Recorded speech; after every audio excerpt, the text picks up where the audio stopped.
Hi, my name's Sean. That's my friend Chris Ford, aka the Objective Geek, who kicks off all of his podcasts with burps.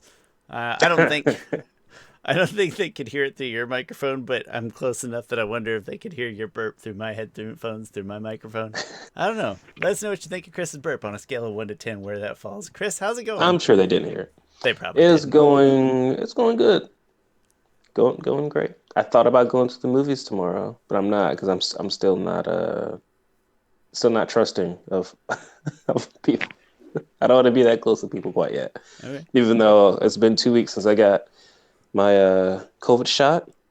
Got that Johnson and Johnson, and only had chills for 8 hours. We were Then they there. went We away. we all remember all me and all 10 of us on the other side of this call.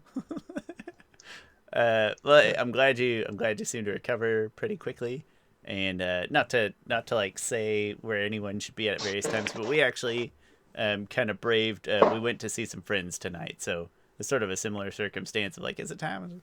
Everybody's vaccinated but me, so we went and hung out with some friends, and it was really nice. And the only one who could potentially suffer from it is me, I guess. So we'll see how that goes. Yeah. I'm sure it'll be But you've fine. gotten your first shot. Yeah, I got my first, so Yeah. allegedly there's a certain Yeah. less Yeah. less likelihood or something like that. Something like that. Yeah, but well, that's good. If I understand right, you had some Avatar news or Oh, news light. yes. So they're releasing some new Avatar Funko Pops, which I'm very excited about. They're doing Fire Lord Ozai, Admiral Zhao. They're doing two Admiral Zhaos actually, which is like, why would you guys? Why Why does would of all the characters? No, I'm they're actually serious. Of all the characters, why would they do two Zhaos? What's why the would why would you do one Zhao in the first place? Like, there's other characters. I mean, I guess after, all right, sure, do Zhao, but two, that seems like a lot. well, this One, one he's is Commander Zhao, and this one's Admiral Zhao, and that one's Lieutenant I Zhao. think I believe they're all Admiral Zhao. Hmm. Um, yeah, it's what one is holding fire. That was the Amazon exclusive one. Which I'm like, if I'm Amazon, I'm like, how did we get stuck with this one? And one, he's holding a koi fish, the koi fish. So that one I got because I'm like, oh, I really have the ocean, not the ocean, the moon spirit in Zhao. Got it both, man. You knocked Um, it. I yeah, um I think it's because the reason that Zhao gets any love at all, and I don't think it's this episode. I think it's the next episode where they're in the fog, right? In the spirit, in the fog not the spirit. next one. That's like not until 11. episode That's 11, I think. 11, Yeah, right? Yeah, 11. yeah. And so I was watching that, and Heather was in there at that time, and that one just by chance, it's like, oh, and that's the guy that plays Lucius Malfoy. Oh, and that's either Vanessa or Serena Williams, or Venus or Serena Williams. Venus or Serena Williams. I can't remember which. Oh, and that guy's that person. Serena. It's like just rattle them off, and they're like all in that episode. Although to be fair, I actually don't know if that Zhao is the same voice. I'm not sure. Lost wandering around Zhao, that could be a different guy doing that voice. I didn't pay Huh. attention to the credits. It's probably the same. I mean, I hope it's the same, but at the same time, it's like, Yeah. would they really bring him back for that? I don't know. I should have just looked and found out. So that was a fun episode for Heather to be in on, and I was able to just kind of rattle off. There's like three or four. Is it? It's Serena Williams. No, it's Yeah, Venus. Serena. Serena. First Venus is the instinct. older one. Serena's the goat. Stick with your instinct, Sean. It's Serena. Okay. So that was a Uh, fun episode for Heather to pop in. So yeah, they wanted to. They're like, hey, this is Lucius Malfoy in non-Harry Potter pop form. Here you go. He needs two. yeah. I mean, they brought back the guy who voiced the owl spirit. They Yeah. brought him back One. for Yeah. the episode after this one, One Chi and Tong. not One Chi. yeah, Wan Shi Tong, he who knows 1,000 things, 10,000 things. Um, In retrospect, 10,000 things doesn't seem like a lot of things to know. yeah, the 10,000 is often used, I believe, in Chinese translation to mean like infinite, Yeah, it like just is like the it's the big number that you like. yeah, I think not like literal 10,000 things, because I'm pretty sure I if have known. every number is a thing, I know at least a million things because I can count that high. I've only counted up to 550 because that's how many licks it takes to get to the center of a Tootsie Pop.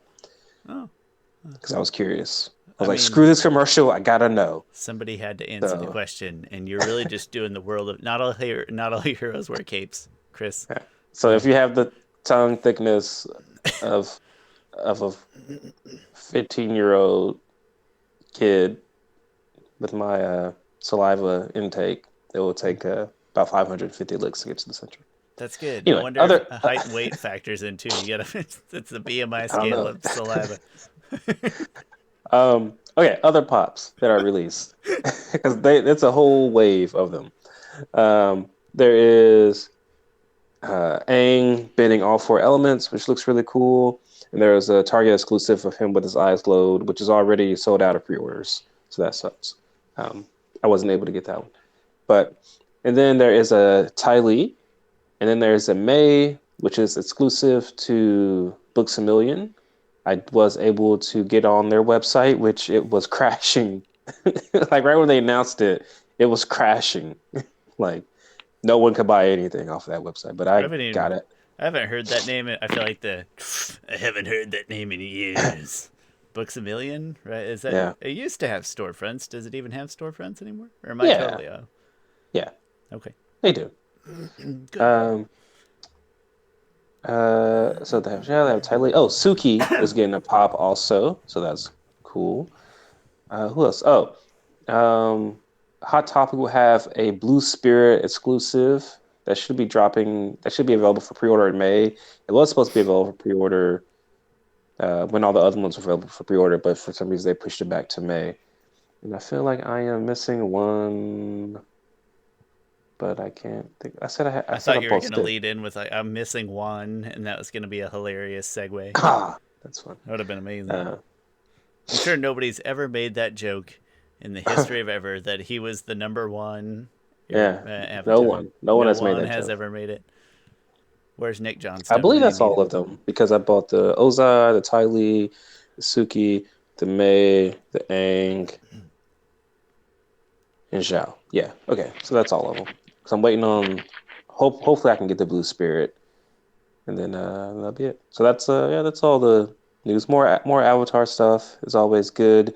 Soon I'll need devote a whole shelf to Avatar. Right now, it's taking up two shelves.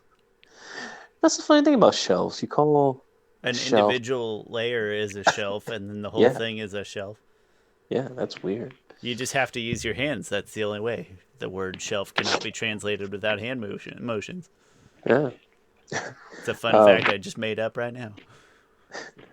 and so once I get, because I have like two other statues on pre-order.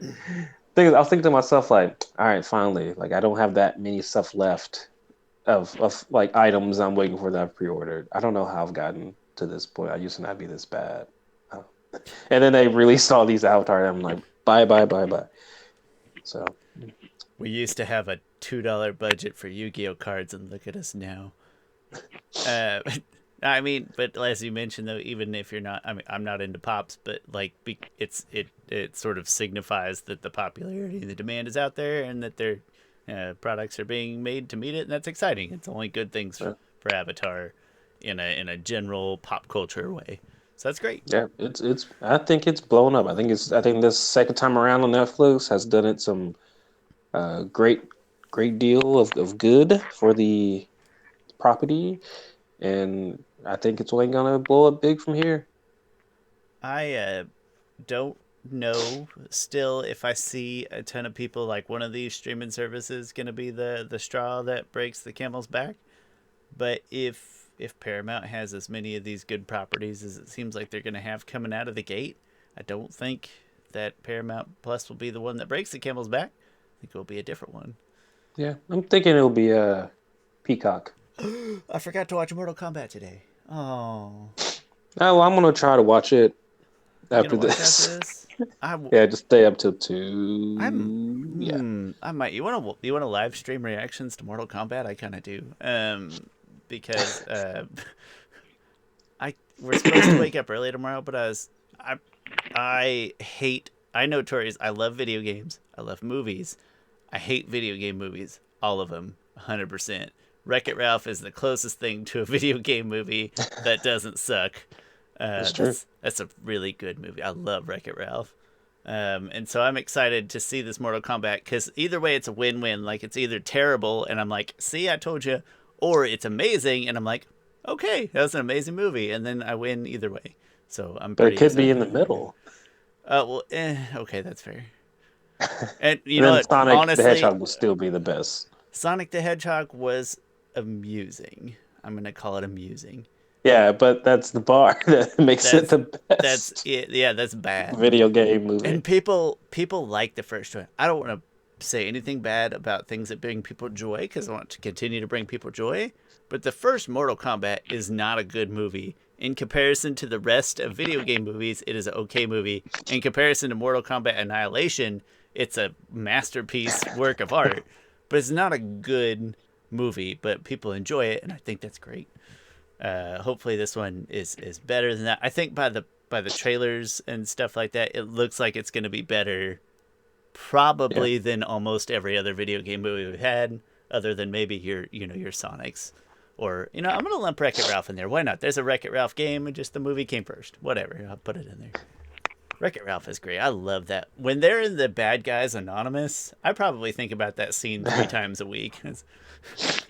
Just because you are a bad guy does not mean you are a bad guy. I just played Street Fighter 2 a while ago. That's amazing. But okay, I'll get off my tangent now and I'll watch Mortal Kombat before I go to bed, probably, because it sounds like fun. Well, we can probably go fast in this episode because not to bury the lead, but I don't think it's that. You know what? Yeah, that's a great segue. Let's get through this episode.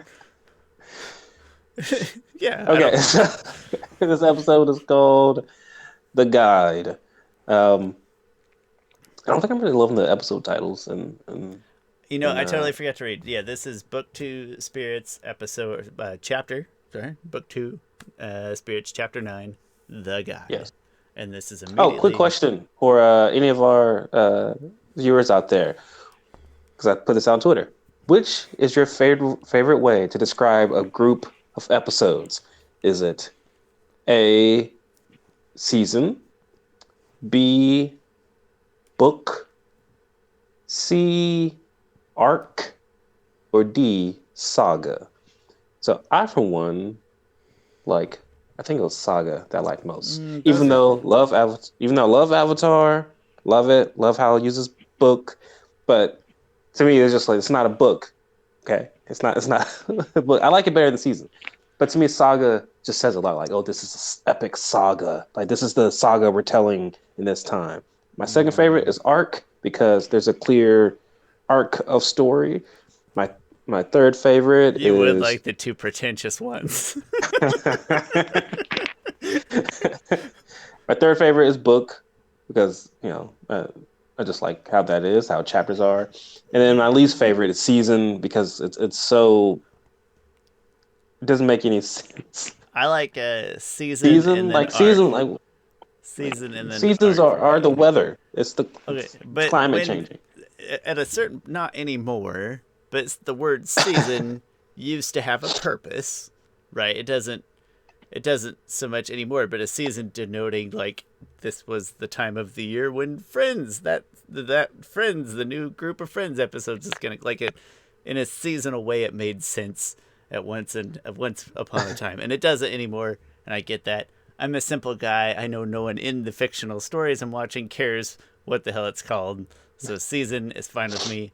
I like arc next because arc, if it's a good season that tells a singular story arc, that's my second go-to. I like the ones that are very clear. So, hey, yeah, we'd love to know your vote because more people watch Chris's YouTube videos than read his Follow Twitter. me. And I think that's kind of sad. Chris is a great Twitter follow, but we also appreciate that you watch his videos on his channel. So yeah, let us know. Season, book, saga, arc. Don't pick saga. Stop it, Chris. Cut that out. Get out of here. Love Saga. Because that's how Dragon Ball Z does theirs. Like, there's the Saiyan Saga, then there's the Namek Saga, then the Cell Saga. Like, I don't know, I just like how Saga. Like, imagine if Avatar used Saga, it'd be like the Actually, I do like books with Avatar. I wouldn't change Avatar. For some reason, I book didn't know where you're one. gonna go with this. Saga For One, some, Earth. for, That's not a saga. That's just a for, some- thing. for some reason, book one, Water, sounds better than Water Saga or Earth Saga or Water Fire Saga Saga. sounds like that terrible Kevin Costner movie that people also like for some reason. Yeah. So I wouldn't change Avatar, but I do like Saga. I remember how Chris Befford at Payless used to have a giant Waterworld poster, like one of those bus stop sized movie posters of Waterworld in his office. And one time I was like, "Do you really like Waterworld?" And he kind of got upset at me. He's like, "I don't buy posters of movies I don't like." I was like, "All right, I'm just gonna leave now." He was very upfront about his love of Waterworld. anyway, yeah, let us know your thoughts. On to the guide. On to okay, the guide. on to the guy. Okay, so Korra, uh, after two amazing episodes, two of the best episodes that there are. Korra figures out what she needs to do. She goes and finds Tenzin, and she's like, I need to go in the spirit world so I can close the portal. And Tenzin's like, sure, I can help you out with that. But he can't. He's terrible at it. He's never gone into the spirit world before. It's like one of his shortcomings of being the son of Avatar Aang. Like he can't lead the Avatar on a spiritual journey. This is probably one of the best things about this episode is that it provides a little bit of context and backstory to Tenzin. That thing really pays off later on in the season. I, He feels like he doesn't measure up to the legacy of Aang. it might pay off later in the season, but in the moment, it feels like it was just kind of crammed in there for like a half-assed piece of comedy. It comes Huh, okay. it it ages well. Am I thinking about that? Yeah, it ages Okay. well over time. It comes into play. But up to this point, this is like the first time where we've ever had any of these sort of shortcomings notions from Tenzin, and it just feels like it was kind of stuffed in there. But Yeah. And then Boomy, which is probably like a a comment that's more sad than funny, is like, oh, now you know how it feels to be a disappointment to dad. Like he says in a comedic way, but that's a sad statement that he that's a feels like he's really a sad thing. disappointment. And Aang was Yeah, probably really proud of all of them in slightly exactly. separate and varying degrees of magnitude way. Boomy's definitely has some daddy issues, like which is good character stuff. Like That's I don't want to. Like yeah. going back to what I forget what episode it was, but where he's at Aang's statue and he's like having a real heart moment. It's like, I'm sorry I wasn't an airbender. Like I hope I made you proud, type of deal. Like I love that. I'm loving this stuff that they're adding on to these characters. It does. Yeah, I'll agree though. It ages better over time, or it becomes less of just something that feels like it was It's kind shoved of in a there. second it's kind of a second thought so far. Yeah. Like it's like, all right, well, Tenzin can't lead Korra into the spirit world, but Janora is clearly very spiritual adept, and she can see spirits and stuff. So Janora's like really understand. Like she was able to lead the Avatar into the spirit world her first time going into the spirit world, which is really cool. It really reminds me a lot of the Kyoshi novels. How Kyoshi had trouble going into the spirit world. She needed a spirit guide and everything to help her do it. Which just makes me want to read it just really makes me want to get a not live action. I mean, I'll love either live action or animation adaptation of the Kyoshi novels. I'm sorry for you'll probably He's you do stuff that does if every you're if I've you're listening to the audio only version, Chris is very emotional and he's upset that yeah. there's no live action Kyoshi novel recreations yet. He's very very disappointed. He's in tears. Um, but yeah, At least some interesting comedy does it's a come good out of it, Janora, and it's I guess. So. very good comedy comes out of it for a minute, and it is very neat for one of his children to have like an immediate impactful role. Also, that is very exciting to Yeah. me, even if Tenzin kind of handles it all like a douchebag. Yeah, he does. But I think So I don't want to give this episode like too much credit, but I think it does a good job of foreshadow. The best thing this episode does is that it foreshadows, I think, good character moments, story moments later on. But this episode, Lays a in of foundation. Yeah. itself, I don't think it's that great. Like it's the story wise, it's such a in between episode that I think could actually be constricted more because we're honestly that's when it comes to the core aspect, the A plot, that's pretty much it. Like Tenzin is having trouble. He's trying all these different ways. He can't do it. He's mad at everybody. Kaya. Oh, I love that Kaya is able to recognize that Janora is it's very special, adept at it. And she encourages her to speak up, which is so in character for Kaya. Like this character trait of Kaya being able to recognize something in other people and support them, bring them out, was also in the novels. Like she was the first one to realize that Asami and Korra uh, were together, and she was able to help them out on that. It I think makes that's a really sense nice that she would character be trait. able to spot things that people were kind of holding internally. Yeah. Yeah, yeah, that's some very subtle, good character development. That yeah. So the A plot here is Janora is just going to lead Korra into the spirit world, and to me that this kind of goes on a little bit too long. Like I said before, it could be constricted. Probably it could probably be cut in half, honestly. Agreed. And then the B plot is uh, worse. I think it's uh, Mako investigating like Varric and finally putting everything together that how he's doing it. Well, he already did that, but he's ready to tell. Well, he tells His two Asami and closest Bolin. confidants in his entire life. Yes, his brother, who he essentially raised, and his girlfriend, who they've been his now girlfriend, which I don't mind. Eh, You know that whatever. they're I it's ignore those parts yeah, I'm whatever. completely. It's fine. I mean, like some people like to hate on Mako, and I'm like, I don't, he's not his fault. He broke up with Korra. Like, yeah, Sami's Sami's right there. I It's care 0%. and that's fine too.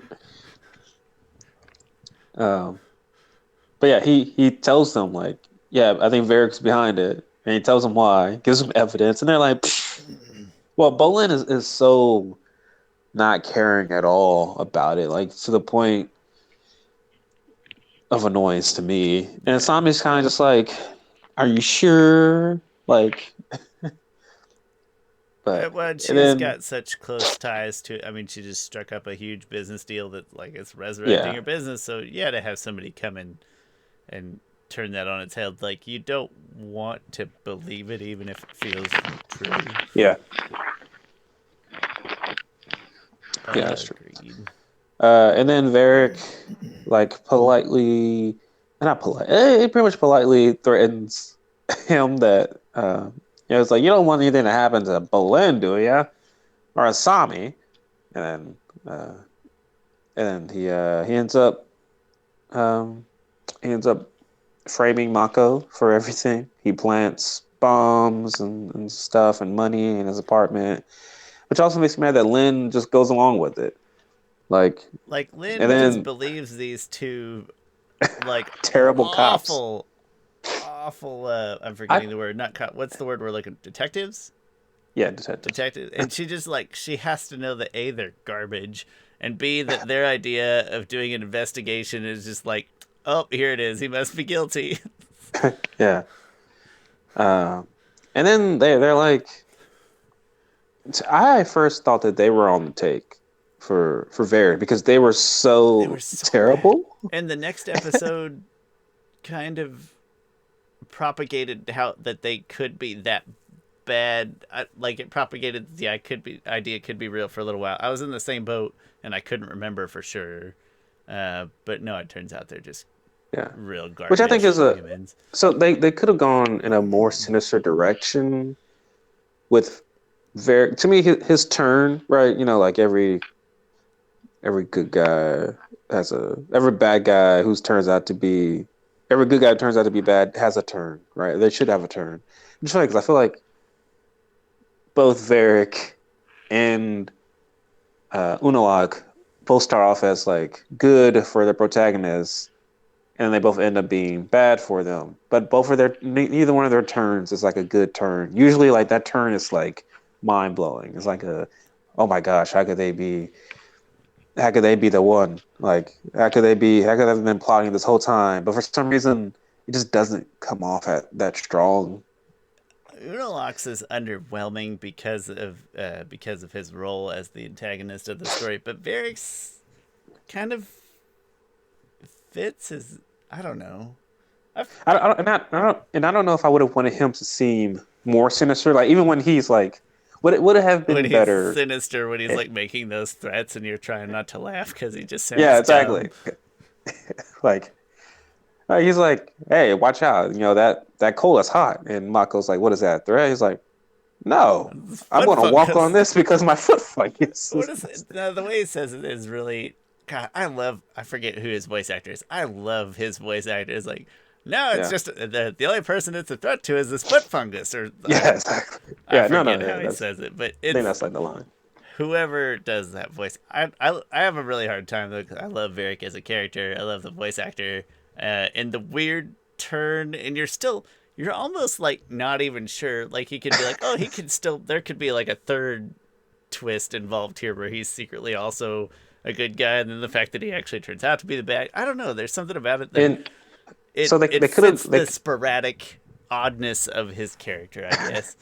they could have gone more sinister with him, right? And I'm not saying so they could have gone more sinister instead of him being, if he was wacky like all the time, right? When with his business people and stuff, and then right here you peel the curtain back and he's not wacky anymore.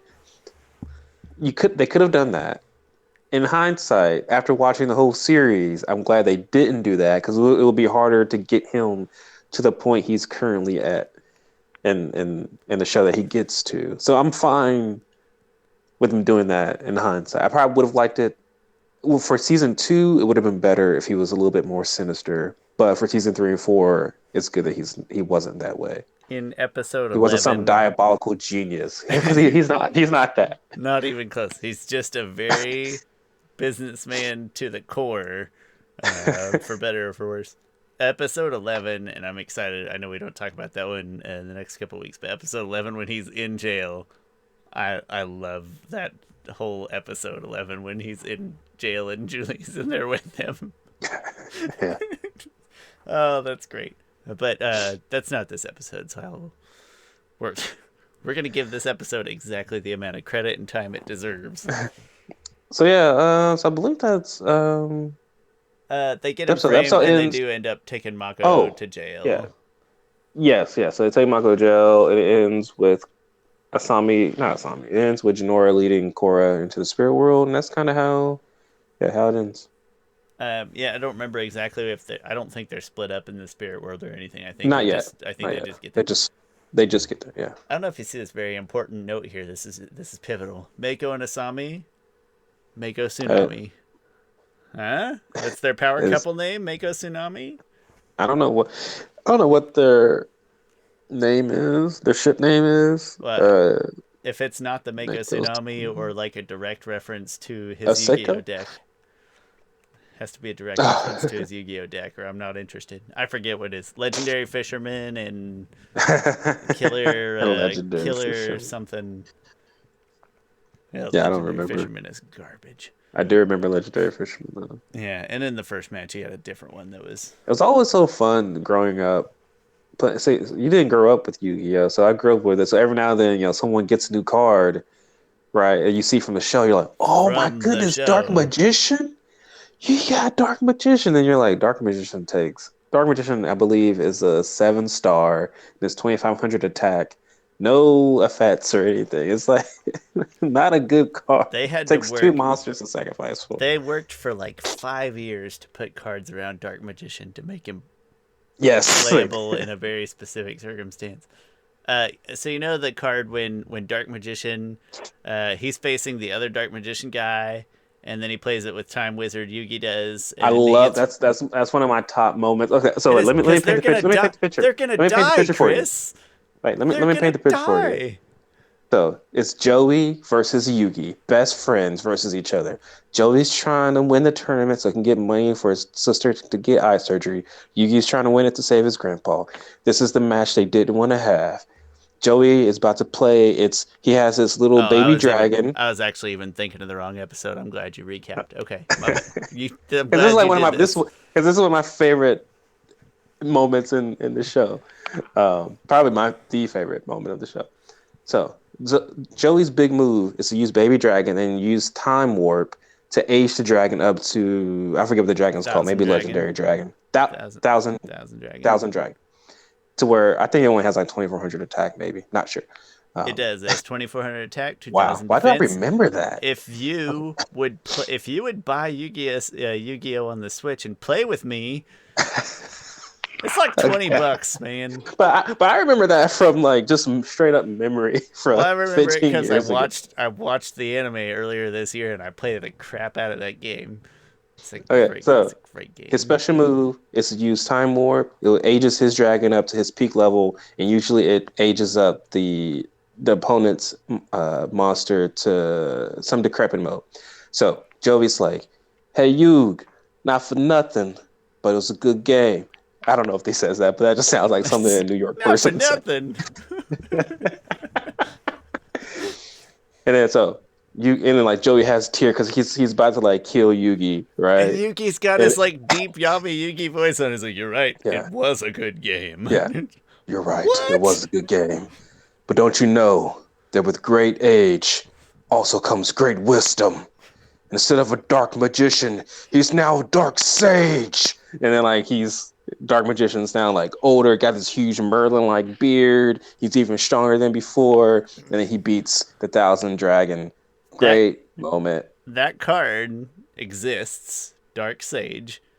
It has to be one of the most complicated cards to play. It's not just Time Wizard plus Dark Magician. There's more criteria Oh to crap. it. I don't remember exactly what it is. It's one of the most complicated text cards I have ever seen. It's pretty wild. When you get bored later, give it a Google. Dark Sage. It's a card that is in the game, oddly enough. Good episode. Better Yeah. episode than this one. That's probably harsh, but just making a point here. Making a point. I do think it's a better episode. But anyway, this episode This one's done. Let's go to the ratings. yeah, We're let's go to done ratings. here. Okay. So audio visual gave it 6.5.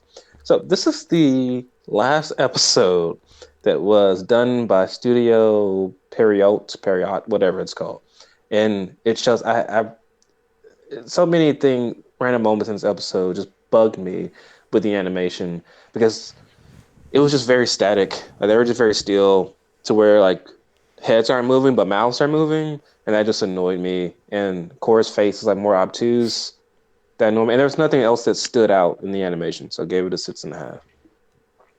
But I'm really glad to see that they went away. This is the absolute last episode done by Studio whatever.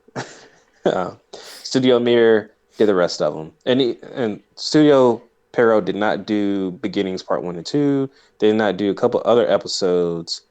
Like, they were going to go with Studio Pero, Perio, whatever. Oh my gosh, I'm sorry, people. Parrot. I'm going to say Parrot. Studio Studio Parrot. Parrot, yeah. Like, for the whole season and onward, but they had so many issues. Like, they had to, like, get favors from Studio Mirror. It's really interesting. Like, Studio Mirror really wouldn't be where they're at now. Like, they're a pretty great studio that a lot of people go to get anime like shows. Now, they recently did this one show that I watched. I really liked called Dota. Do you know Dota? Dota, Dota. It's based off a video game. Yeah, I Yeah. mean, I'm familiar with the video game. I didn't know it was Okay. a. I don't really play They just MMORPGs, but They just came out with an anime that came out probably like 2 weeks ago on Netflix. It was good. good. Okay. Yeah. I But can't so even think Studio of what Mirror did that I one. can't even think of what it stands for, and I just know it's an MMORPG. So I've never dabbled. But Okay. what does it stand for? I know I should know this. I don't know. Probably dragons. There's a bunch of dragons in it. Oh, and I Dragons really like of the no, that's not it. that's. All right, well, Oh, tell that us what sounds. Dota stands for and tell us we're dumb. I'm supposed to be a game guy. I should know this, but I But don't. you would like. There's a lot of great dragons If in there's it. dragons, I'm Like in. Sign me up. I don't know what's up with Netflix, but they have this weird thing with shows with dragons. So they have the Dragon Prince, they have this and They're trying to convince Dota, me to pay and for their then services, Chris. They're like, if we put enough and then there's dragons on a here, they have Sean. another animated show with dragons in it. I forget what it's called, but it's like they can't make up their mind on which. I feel like they're kind of eating each other I up a think little bit. Fairy Tale's got some dragons, and that's on there. I think Seven Deadly Sin maybe has some Yeah, dragons. Dragons all over the place. yeah. Anyway, story 7. I only like the stuff with the family, and it could have been shortened, so 7. Memorable, gave it a 6.5 because I don't really care for this. I could skip this episode. Yes, I could skip this episode. So 6.8. And just keep in mind, 6.8 out of 10. Hey, that sounds really bad, and we're bashing on it, but like, I mean, that's a passing grade. Wait, what's a passing grade? It's close to a passing grade. I thought I hated it more than you would hate it, but I was a little softer on it ultimately. But we were pretty close in things. Audio visuals, I liked seeing the spirit world stuff. I'm ignorant to a lot of animation things and whatnot a lot of the times, but I liked seeing the spirit world. But nothing else really stood out, and it's very repetitive. There wasn't a lot of interesting distinctions or anything like that in music or art style. Story 6.5. I'm really sad that Tenzin kind of act like a douchebag, and there was some things that kind of carried on longer than they should, and I don't know, I was unenthused. And then memorable, I probably, after the fact, if I could, I would take this down a few more notches, because I can't remember much about this episode other than, I remember the B plot better, but just because of like personal investment in Varric being kind of funny to me, so that came out to a 6.8, and again, I was a little surprised. I thought for sure that I hated it more than you would, but that whatever. Apparently it's the same. 6.8. No, we'll take it absolutely. So again, I know that we're bashing on it and it's bad relative to Legend of Korra, but like, if you're watching through all of Legend of Korra and you can skip it, but it's one of those like, I'm never gonna advise people to skip it. Just whatever, let it play. And Really, all you gotta know is that. Yeah, all you gotta know is that Janora leads Korra into the spirit world, and Mako gets framed. I guess there's a big difference in my mind of like, most of these episodes like you have to watch and we want you to watch, but there's still a big expanse in there of like just harmless, kind of pointless, maybe not good, but still very. If harmless. you're rewatching, it's a very skippable episode. Yeah, if you're trying to get through it in a hurry and you're trying to binge, you can pop. So I'm gonna throw it in the harmless category, personally. But that's book 2, Spirits, chapter 9, the guide. Pretty minimalist, unless you like Tenzin act like a 10-year-old. That's about all I got. And like the B plot is more interesting, but it's not. It's not well done. It just, to me, it's slightly more entertaining, or at least a little more happens. So, but hey, there's better days ahead. I should know because I literally just typed in our ratings, so I should know. I'm pretty confident there's better days ahead. Come check out next week's episode. I think it gets more entertaining very quickly. Very quickly, actually. The rest of the season ramps up nicely, if I'm not mistaken. So, Chris, final thoughts on the guide, or the pops, or the difference between seasons and sagas and arcs. Very excited for the pops. Saga's great. Episodes, whatever. Saga Frontier, Squaresoft, originally. Wait, I already screwed it up. I already lost it because it would have been Enix, Akira Toriyama, Dragon Ball Z. But it wasn't. It was Square. But it's Square Enix now, but it was Square originally. Hey, Saga Frontiers on the Switch. That's a fun game. Go play it. That's my random plug for the day. It's good stuff.